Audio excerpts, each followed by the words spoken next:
अस्सलाम वालेकुम व्यूवर्स, मेरा नेम है असीफ़ा सुहेल। आप देख रहे हैं मैथमेटिक्स बाय असीफ़ा। तो आज हमने करना है 2.3 का आगाज़।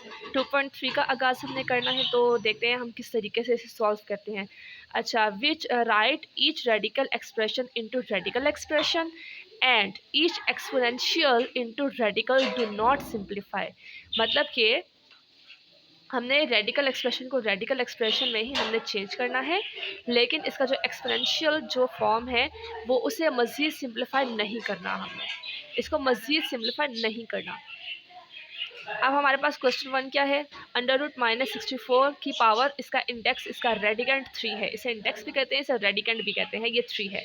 ठीक है, तो इसको हमने इस तरीके से चेंज करना है, जो -64 वैसे का वैसे लिख देंगे, अंडर 1/3 इसकी पावर आ जाएगी। ठीक है, ये इसकी पावर आ गई है। इसी तरीके से अब हमने इसे सॉल्व करना है, -7 को अंडर रूट के अंदर लिखा और इसका जो रेडिकेंड है वो 3 लिख दिया। ठीक है, ये दोनों अपोजिट है। अब क्वेश्चन नंबर 2 करते हैं।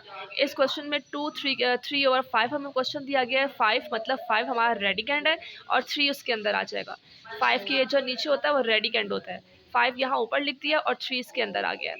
अब इसके बाद हमने ये करना क्वेश्चन नंबर 4। क्वेश्चन नंबर 4 करना है हमने, तो क्वेश्चन नंबर 4 कैसे करेंगे। क्वेश्चन नंबर 4 हम इस तरीके से करेंगे कि y और इसकी पावर -2 और 3 है। 3 जो है वो इसका रेडिकेंड आ जाएगा, 3 इसका रेडिकेंड आ जाएगा और y अंडर रूट के अंदर आ जाएगा।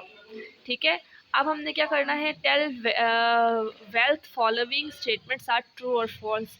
मतलब जो नीचे वाली जो स्टेटमेंट्स हैं हमने बताना है ये ट्रू है या फॉल्स है। मतलब 5 ये इस फॉर्म में लिख सकते हैं, नहीं।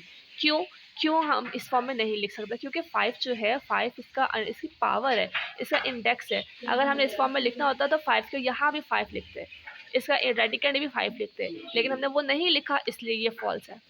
ठीक है, समझ आ गई। अब ओके स्टूडेंट्स, अच्छा इसके बाद ये 2 है, 2/3 है इसका। तो कैसे करना है इसे, अंडर रूट हम ले लें कि अंडर रूट ये इसका सही है या नहीं।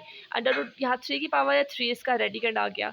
2 अंदर जो है 2 से मल्टीप्लाई होगा, मतलब 2 को 2 मरतबा हमने काउंट करना है। 2 2 सा 4, तो ये 4 लिखा हुआ है। इसका ये एक्सप्रेशन इसकी ये है या नहीं, हाँ ट्रू, ऐसे लिख सकते हैं। अब हम ये करते हैं, 7 हम सबको पता है 7 7 सा 49 होता है, तो अंडर रूट 49, लेकिन 7 7 सा 49 होता है, 7 स्क्वायर आना चाहिए था, यहाँ 7 स्क्वायर नहीं लिखा, तो इसलिए ये स्टेटमेंट फॉल्स है। ठीक है, अब ये स्टेटमेंट देखते हैं। इस स्टेटमेंट में क्या कहता है वो, अंडर रूट एक्स की पावर 27/3, 3 की पावर 3। ठीक है, तो इसे देखते हैं, ये इस तरीके से सॉल्व हो सकता है, नहीं, क्योंकि अगर हम इस तरीके से सॉल्व करते हैं तो 27 को इस तरह नहीं लिख सकते, ये बिल्कुल फॉल्स है, ये स्टेटमेंट बिल्कुल ही फॉल्स है, क्योंकि 27 का अगर हम एलसीएम भी लेते हैं तब भी ये स्टेटमेंट हमें नहीं मिल सकती, तो इसलिए ये फॉल्स है।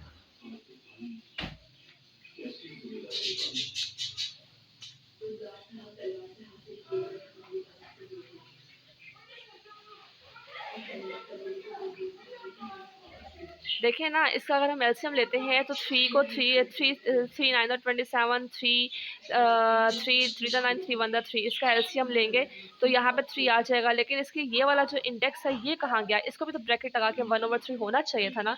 अगर ऐसा होता तो फिर ये ट्रू होती, अदरवाइज ये फॉल्स है। इस समझ आ गई इसकी। अब हम करते हैं next page. Simplify the following radical expression. इनका हमने सिंप्लीफाई करना है, ये जो रेडिकल एक्सप्रेशंस जो हैं इनको हमने सिंप्लीफाई करना है, रेडिकल एक्सप्रेशंस को। तो कैसे, रेडिकल एक्सप्रेशन को हम सिंप्लीफाई कैसे कर सकते हैं, यहाँ पे अंडर रूट -125 दिया गया और इसकी पावर है 3। ठीक है, इसका एक्सपोनेंट है 3। 25 का अगर हम एलसीएम लेते हैं, 2 5 टू द 10, 2 यहाँ चला गया, 5 5 5 था 25। ठीक है, 5 5 था 25, 5 1 सा 5। ये एलसीएम समझ आ गई। एलसीएम तो छोटी क्लासेस का ही मैथ है, एलसीएम तो समझ आ जानी चाहिए आप लोगों को। ठीक है, पता चल गया मैंने कैसे सिंप्लीफाई किया है। एक बार फिर कर देती हूँ। 1 2 5 है, 5 2 था 10, यहाँ 12 था, 12 में से 10 निकाले, बाकी बचा 2, 2 साथ चला जाएगा इसके, 5 5 + 25, 5 5 द 25, 5 1 द 5, ये इसका एलसीएम हो गया। तो हमारे पास 5 कितनी मरतबा आया है, 5 हमारे पास 3 मरतबा आया है। तो बाहर रेडिकेंट क्या था, रेडिकेंट भी 3 था। तो इसका हमने अगला स्टेप ये लिखा, इसका अंडर रूट लिया, -5, इसको रेडिकल भी कहते हैं इसको, और अंडर रूट भी कहते हैं। अंडर रूट लिया, -5 यहाँ ओ पावर 3 लिख दिया, इसको मज़ीद खोला तो 3 3 से कट जाएगा, 3 3 से कट गया तो हमारे पास -5 हमारे पास आंसर आ गया। अब ये है 32, इसकी पावर है 4। तो ये हमने कैसे करना है, अच्छा ये इसकी पावर है 32 और इसका अंडर रूट रेडिकेंट जो है वो है 4। तो अब हमने इसे कैसे करना है, इसे इस तरीके से करना है, 32 का हम एलसीएम लेंगे। 32 का एलसीएम लिया हुआ है मैंने यहाँ पे, ये 32 का एलसीएम, 1 सेकेंड वेट। यहाँ पे मैंने इस तरीके से सॉल्व कर दिया, मज़ीद इसे मैंने नहीं किया, मैंने 16 टू द 32 मैंने लिख दिया डायरेक्ट। 16 टू द 32 होता है, तो इसको इसे मज़ीद सॉल्व करेंगे तो हमारे पास इस तरीके से आंसर आएगा। 16 का एलसीएम हमने अलग ले लिया है, 2 8 द 16, 2 2 ज़ा 4, 2 2 ज़ा 4, 2 1 ज़ा 2।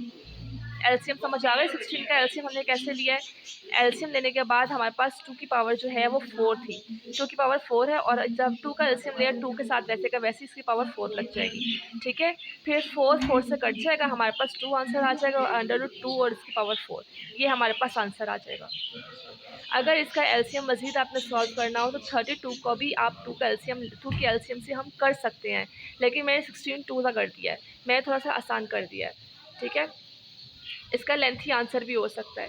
अब ये करते हैं अंडर रूट 5 3/32, ठीक है। तो इसे किस तरीके से करना है, पहले 5 3 मज़ीद सॉल्व नहीं हो सकता, इनको पहले हमने अलग अलग किया है, इसको अलग कर दिया है हमने 3 और इसकी पावर 5, इसको इसकी पावर 5, फिर अंडर रूट यहाँ पर 32 आ जाएगा और इसकी पावर 5 आ जाएगी। अब 32 का हमने 5 से कैसे मल्टीप्लाई करें, 32 तो 5 टेबल में नहीं आता, लेकिन हम 32 का एलसीएम लिया पहले, 32 का एलसीएम लिया, 32 का एलसीएम लेने के बाद 2 1 ज़ा 2, 3 में से टूट गए, बाकी बचा 1 आगे चला गया, 3 2 6 था 12, ठीक है। 2 8 द 16, 2 4 ज़ा 8, 2 2 ज़ा 4, ये हो गया। तो 2 हमारे पास कितनी मरतबा आया है, 2 हमारे पास 5 मरतबा आया है, ठीक है। तो यहाँ पे 3 हम इस तरह लिख सकते हैं, 3 की पावर 5, यहाँ 5 मैंने नहीं लिखा, ओ सॉरी 2 की पावर 5 हम लिख सकते हैं, 32 की बजाय 2 की पावर 5 हम लिख सकते हैं, हाँ हम लिख सकते हैं, ठीक है। तो ये जो नीचे वाला 5 से कट हो जाएगा, लेकिन ऊपर वाला वैसे का वैसे ही फॉर्म इसकी वैसे की वैसे ही रहेगी, ठीक है, ये चेंज नहीं होगा, ये हमारे पास आंसर है। अब हमने करना है क्वेश्चन नंबर 4।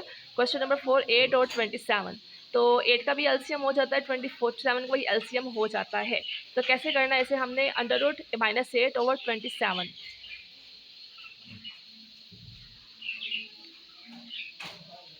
यहाँ पर 27 लिखा हुआ है, तो 27 लिखा हुआ है, 27 का पहले हमने एलसीएम लेना है, इसकी पावर क्या होगी, पावर 3 है इसकी, तो 1/27, 3 9 द 27, 3 3 द 3 9, 3 1 ज़ा 3, ठीक है, 3 1 ज़ा 3। यहाँ पे एलसीएम हमारे पास आया है 3 को, 27 को हम 3 मरतबा 3 में लिख सकते हैं। और 8 का एलसीएम मैं करके दिखाती हूँ आपको, 1 सेकेंड, ये मैंने ले लिया है 8 का एलसीएम, ठीक है। तो 8 का एलसीएम यहाँ पे 2 कितनी मरतबा आया है, यहाँ 2 3 मरतबा आया है, तो हम इस तरह लिख सकते हैं -2 की पावर 3, तो माइनस लेके क्योंकि क्वेश्चन में भी माइनस था इसलिए हमने माइनस लिखा, ठीक है। 2 हम इस तरह लिख सकते हैं, हाँ हम लिख सकते हैं, हम 8 को 2 करके और इसकी पावर 3 देख सकते हैं। 27 में भी 3 मरतबा आया है, 3 लिख के हम 3 इसकी पावर लिख सकते हैं। बाहर वाला 3 और ये अंडर रूट का 3 कट हो गए, ये 3 और ये 3 कट हो गए, हमारे पास आंसर -2/3, ये हमारे पास आंसर है, ठीक है। Simplify the following using the law of index. अब लॉ ऑफ इंडेक्स क्या है, हमने नीचे वाले को सॉल्व करना है। आपको पता है ये जो पावर होती है अंडर रूट की फॉर्म में, ये जो पावर होती है इसको इंडेक्स भी कहते हैं, इसको रेडिकेंड भी कहते हैं, ठीक है। तो हमने क्या करना है, simplify the following using the law of Indies. हमने लॉ ऑफ इंडीज के मद्देनजर रखते हुए हमने नीचे वाले को सिंप्लीफाई करना है। कैसे, अच्छा पहले हम ये 8 और 25, जब आपको याद होना चाहिए जहाँ पे 5 आता है वो 5 के टेबल से ही एलसीएम लिया जाएगा, इसके अलावा किसी और टेबल से इसका एलसीएम नहीं लिया जाएगा। ठीक है, तो 5 के टेबल से ही इसका मल्टीप्लाई किया जाएगा, अदरवाइज किसी और टेबल से इसको मल्टीप्लाई नहीं किया जाएगा। 8 को 2 से हम मल्टीप्लाई करते हैं, तो यहाँ 2 लिखा और इसकी पावर वैसे 8 को 2 से मल्टीप्लाई नहीं करना, 8 का एलसीएम लेना।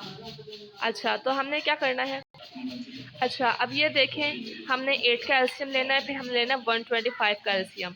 8 का एलसीएम हमने कैसे लिया, 8 4 2, 2 4 ज़ा 8, 2 2 ज़ा 4, 2 1 ज़ा 2, ये 8 का एलसीएम हो गया। अब 125 का जब एलसीएम लेते हैं तो 125 का एलसीएम 5 के टेबल से ही का, एंड में 5 आ रहा है, इसका मतलब 5 के टेबल से ही कट होगा। 5 टू द 10, 12 में से 10 गए, बाकी बचे 2 साथ वाले 5 के साथ चला जाएगा, तो 2 5 सा 10, 2 5 5 से 25, इसी तरह 5 5 से 25, 5 1 5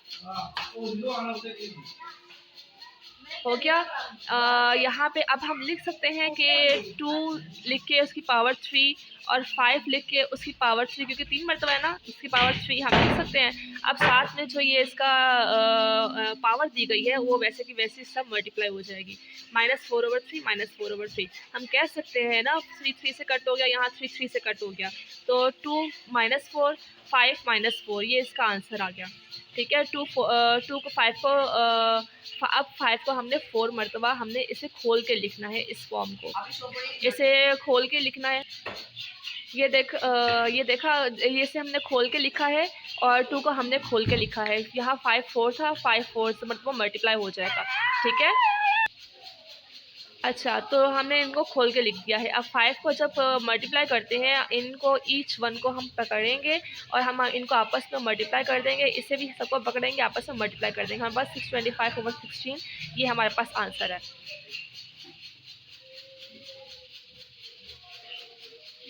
अब अगला क्वेश्चन करते हैं। आपको मैंने इसकी प्रॉपर्टीज़ भी अच्छे तरीके से समझा दी थी, जो 2.2 में इस्तेमाल हुई हैं। प्रॉपर्टीज़ को आपको याद करना पड़ेगा, अदरवाइज़ वो प्रॉपर्टीज़ जो हैं आप क्वेश्चन एक्सरसाइज नंबर 2.2 आप हल कर ही नहीं सकते। प्रॉपर्टीज़ आपको याद करनी पड़ेगी। मेरी कोशिश तो थी मैं आपको अच्छे से अच्छा समझाऊँ, ये भी मैं आपको अच्छे से अच्छे समझा रही हूँ। ठीक है, और जो है आप समझे आप, तो 4 3 दा थोड़ा सा अपना माइंड भी इस्तेमाल करना चाहिए। अच्छा, 4 3 की पावर n, 3n + 1 और ये -3n, ये हमारे पास क्वेश्चन है। इसका आंसर क्या हो सकता है, इसका आंसर ये हो सकता है 4, पहला स्टेप वैसे का वैसे ही हमने लिख दिया।